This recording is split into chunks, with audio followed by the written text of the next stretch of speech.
आपण आज surrogate mother म्हणजे काय हे जाणून घेऊया. आपण न्यूजमध्ये बरेच वेळा बघतो की बॉलिवूड, हॉलिवूडचे ऍक्टर, ऍक्ट्रेसेस त्यांना बाळ होतं सरोगेटच्या माध्यमातून. तर हा प्रकार काय आहे? किंवा बरेच वेळा आजकाल टीव्ही सिरियल्स बऱ्याच निघाल्यात सरोगेट मदरवरती. पण बऱ्याच सिरियल्समध्ये फार कमी खऱ्या गोष्टी दाखवल्या जातात. त्यात बरंच तथ्य कमी असतं. तर हे काय आहे हे आपण जाणून घेऊया.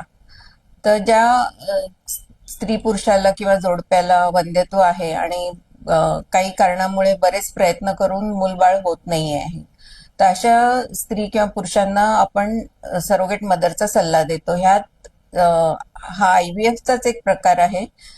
पुरुषांचे स्त्रीबीज आणि स्त्रीचे स्त्रीबीज आणि पुरुषांचे शुक्राणू घेऊन लॅबमध्ये गर्भ बनवला जातो आणि तो गर्भ फलित झाल्यानंतर हा सरोगेट मदरच्या गर्भाशयात सोडला जातो आणि 9 महिने ते बाळ सरोगेट मदर किंवा दुसऱ्या स्त्रीच्या गर्भाशयात वाढतं आणि ते झालेलं बाळ मग बायोलॉजिकल पेरेंट्स किंवा जे खरे आई बाबा आहेत त्यांना दिलं जातं आणि ते बाळाला आई बाबांचं किंवा खऱ्या पेरेंट्सचं, बायोलॉजिकल पेरेंट्सचं नाव लागतं.